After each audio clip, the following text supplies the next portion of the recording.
Assalamualaikum warahmatullahi wabarakatuh. Selamat pagi, siang, atau sore, Pak Adam.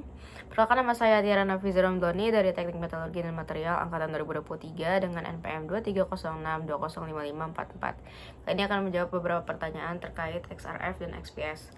Buat pertanyaan nomor 1, apa prinsip dasar dari X-ray fluorescence atau XRF dan bagaimana teknik ini digunakan untuk menentukan komposisi elemen dalam sampel? Jadi dari namanya sendiri kita pakai X-ray fluorescence atau sinar X, kita tembakin ke sampel, ke atom sampel, dan nanti itu kita bakal ngasihin energi kan jadinya ke atom itu. Nanti atom ini bakal tereksitasi ke kulit yang lebih tinggi dan bakal balik lagi ke state asalnya atau kulit asalnya. Nah, pas balik laginya itu dia itu mengemisikan energi berupa X-ray fluorescence atau sinar X gitu. Nah, dari detektor itu detektor itu bakal mendeteksi energi tersebut dan itu bakal diproses jadi sebuah data berupa pola-pola, dan itu kita bisa analisis gitu loh, kayak ini unsurnya apa. Oke, lanjut buat nomor 2, itu jelaskan perbedaan antara XRF energi dispersif dan XRF panjang gelombang dispersif, serta sebutkan kelebihan dan kekurangan masing-masing metode. Oke, dari namanya jadi beda. EDXRF itu energy dispersive, satu lagi WDXRF itu wavelength dispersive. Dari kayak gitu udah sebenarnya udah bisa nangkep. Kalau di EDXRF itu detektornya kita nangkep sinar X-nya secara keseluruhan, semua radiasi sinar X-nya dari sampel itu. Terus nanti bakal dianalisis oleh MCA atau multi-channel analyzer buat identifikasi unsur sama konsentrasinya. Sedangkan kalau buat si WDXRF itu udah dibilang wavelength, nanti dia pakai kristal sebagai analyzer buat pisahin spektrum sinar X-nya jadi panjang gelombang. Jadi dia itu lebih kompleks kayak gitu. Oke, dan dia itu pakai sistem yang hukum Bragg atau kayak pantulan sinar gitu diukur pakai hukum Bragg. Jadi detektor itu dapatnya panjang gelombang langsung gitu. Jadi kayak buat kelebihan kekurangannya sendiri, kalau EDXRF itu dia lebih mudah digunakan, gak terlalu kompleks, dan harganya juga lebih murah. Tapi kekurangannya itu sendiri resolusinya lebih rendah dan keakuratannya berkurang karena dia nyerapin semua sinar X-nya kan di detektornya. Sedangkan kalau di WDXRF itu dia kelebihannya resolusinya tinggi sehingga dapat mengidentifikasi unsur-unsur dan energi yang lebih akurat. Habis itu spektrum latar belakangnya rendah, jadi analisisnya juga lebih akurat kan, dia nggak langsung didetek langsung dalam bentuk kayak sinar X gitu kan tadi. Sama ya udah cocok buat aplikasi industri. Buat kekurangannya sendiri tuh dia kompleks banget karena harus pakai kristal buat analyzernya kan, jadi kayak agak susah buat digunain. Sama biayanya jadi tinggi juga dibanding EDXRF karena jelas-jelas tuh lebih canggih karena kita ngukurnya langsung panjang gelombang gitu, bukan sinar X yang ditangkap. Kayak ada proses tambahannya gitulah. Jadi kayak gitu. Oke, buat pertanyaan selanjutnya adalah mengapa persiapan sampel yang tepat penting dalam analisis XRF dan apa saja metode umum untuk persiapan sampel. Jadi kenapa persiapan sampel itu penting? Karena itu mempengaruhi sama akurasi analisisnya. Terus juga biar hasilnya itu lebih konsisten dan pastinya bakal mengurangi kemungkinan buat salah analisis kayak gitu. Biasanya persiapan sampel itu meliputi ada pengeringan sampel, terus di penggilingan sampel, penghalusan sampel, habis itu pembentukan sampel, pakai press pellet, sama penggunaan membran untuk menghilangkan air.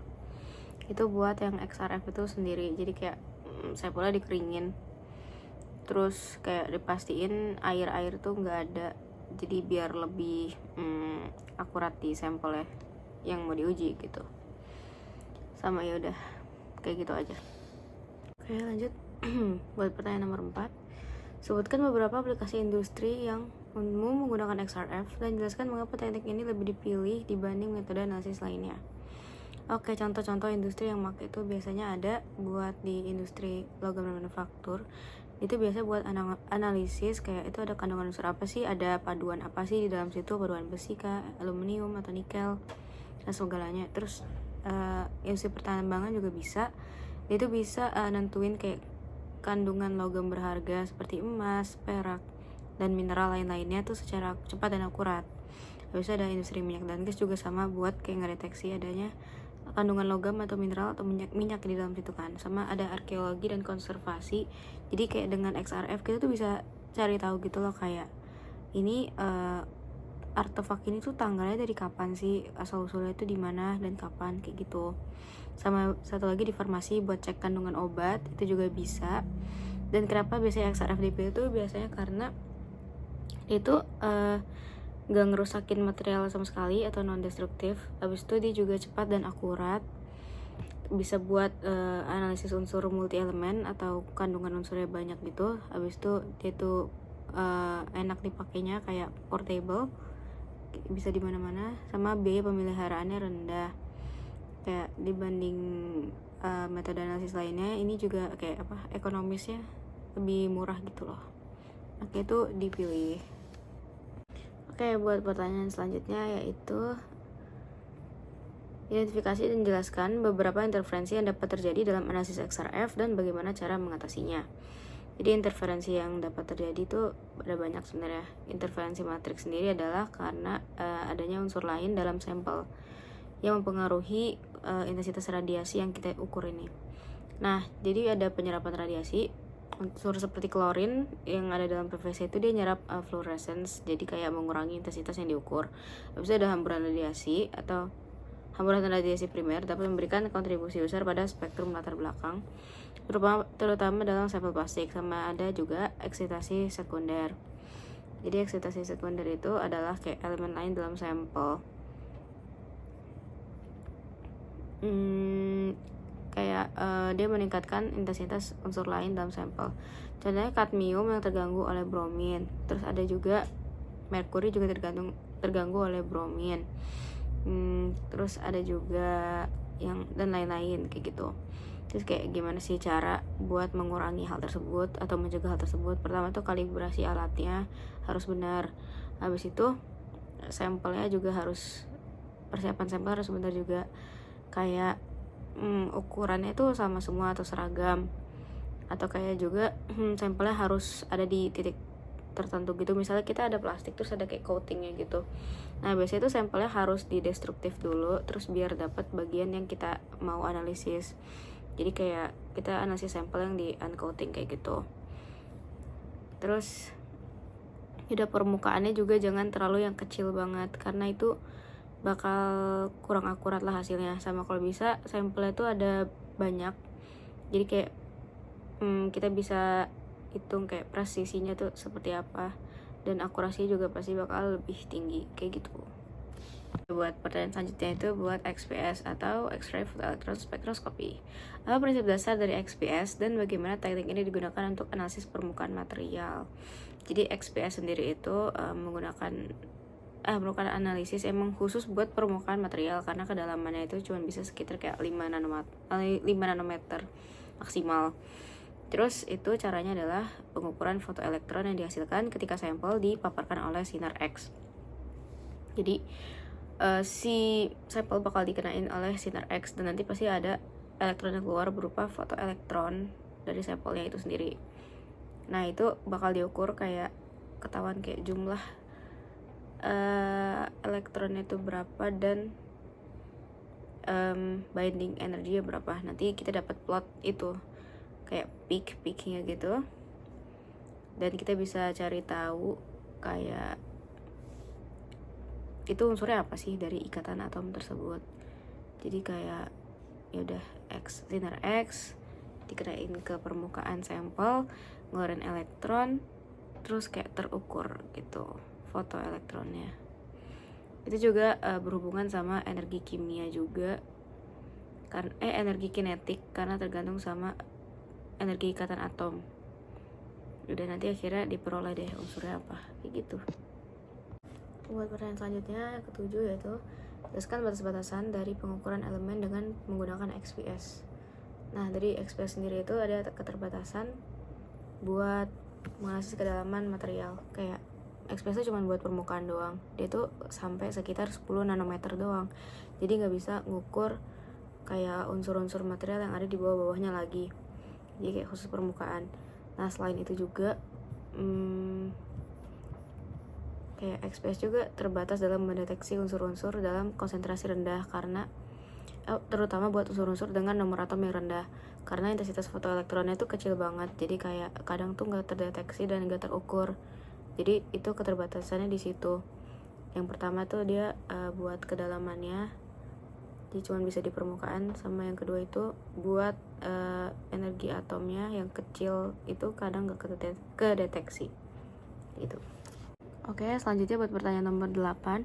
Bagaimana XPS dapat digunakan untuk menentukan keadaan oksidasi suatu unsur dalam material dan mengapa informasi ini penting? Nah, dari XPS ini sendiri kan kita bisa dapat informasi mengenai kan kita bisa ngukur kayak foto elektron yang keluar dari sampelnya itu. Nah, itu yang bakal muncul di grafiknya itu kan kayak plottingan antara elektron sama binding energinya. Nah, kayak energi ikat itu kita bisa bandingin sama literatur gitu loh, kayak beda atau enggak. Kalau misalnya ada pergeseran energi ikat, itu bisa aja ada terjadi oksidasi ataupun reduksi kayak gitu. Kita bisa analisis kayak dia tuh oksidasi atau enggak, kayak oksidasinya di energi bindingnya tuh berapa kayak gitu. Nah, itu kayak buat apa sih kita tahu informasi tersebut? Jadi kayak biar kita tahu sifat material tuh kayak gimana. Kan biasanya ngaruh sama kayak stabilitas thermal atau konduktivitasnya. Sama kita juga bisa tahu tentang kayak korosinya, kayak dia itu kapan korosi, kapan oksidasi gitu kan. Kalau korosi kan berarti oksidasi. Kita bisa tahu tuh kapan. Terus dalam HST atau rekayasa permukaan juga bisa kayak kita bisa bikin pelapis atau coating buat materialnya gitu-gitu. Terus kayak kita tes apakah dia oksidasi atau enggak begitu, dengan ngelihat binding energinya dia itu berubah atau enggak. Karena contohnya kalau misalnya CO terus dia geser jadi C sama C kan beda energi ikatnya kayak gitu. Kita bisa buat analisis improvement sama buat coating juga. Oke, selanjutnya buat pertanyaan ke-9, yaitu sebutkan sumber kesalahan umum dalam analisis XPS dan jelaskan langkah-langkah yang dapat diambil untuk meminimalkan atau menghindari kesalahan tersebut. Oke, di XPS sendiri kayak enggak sih, semua alat ukur itu yang pertama ada kontaminasi sampel. Nah, itu gimana tuh ntar kalau ada kontaminasi bisa aja puncak-puncak bayan energi itu beda. Jadi nggak akurat gitu kan, dan pasti susah nentuin unsur itu apa. Nah, caranya tuh buat menghindarin tuh bisa dengan persiapan sampel yang baik. Jadi kayak dibersihin dan pastiin ukuran partikelnya itu seragam. Terus lingkungannya harus steril dan peralatannya juga harus bersih. Kedua itu kita juga bisa ada kena interferensi spektrum, karena di sini kan kita pakai spektroskopi kan. Jadi bisa ada interferensi dari spektrumnya sendiri. Karena ada unsur lain yang memiliki energi ikatnya itu yang sama atau mirip, jadi kayak susah dianalisis juga kan. Nah, cara buat mengurangi hal tersebut adalah dengan kalibrasi instrumen. Jadi XPS-nya itu udah pasti dikalibrasi dengan biar kesalahannya itu minimum. Sama juga kita harus tahu referensi literatur kita tuh harus relevan. Jangan udah kelewat zaman ya, kayak udah terupdate gitu. Jadi kita bisa bandingin binding energinya dengan baik dan kita bisa tentuin itu unsurnya bener atau enggak. Udah gitu sih kurang lebih.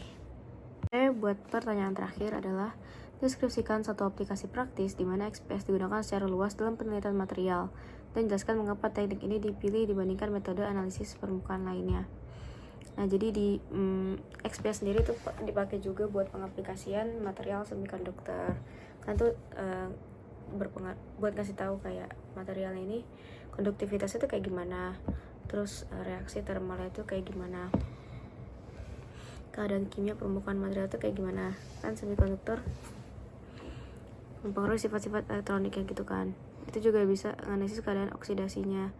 Contohnya keadaan oksidasi semikonduktor itu dalam penelitian TIAL. Kayak misalnya di temperatur di bawah sekian itu dia fasanya ini, tapi kalau di bawah sekian fasanya yang lain lagi kayak gitu. Contohnya juga kita bisa dipakai di dunia korosi, misalnya buat mengetahui kayak dia itu oksidanya apa dan kapan terjadinya. Terus kita juga bisa buat improvement coatingnya itu kayak gimana, efektivitasnya itu kayak gimana. Kalau di lingkungan yang korosif kita bisa tahu kayak gitu. Dan kenapa sih milihnya tuh XPS? Karena dia itu resolusi tinggi, karena bisa ngeliat komposisi kimia dan struktur permukaan material dengan sangat akurat, bahkan kalau jumlahnya itu kecil. Terus ada kemampuan analisis kuantitatif juga, sama interaksi sinar X monokromatik dengan material. Itu bisa tahu yang energi ikat itu sama oksidasinya gimana. Sama ini juga sih, dia itu non destruktif kan, jadi kayak nggak kerusak material. Udah, dan bisa dipakai dah, aplikasinya bisa banyak kayak gitu. Mungkin sekian dari saya, terima kasih, mohon maaf bila banyak kesalahan.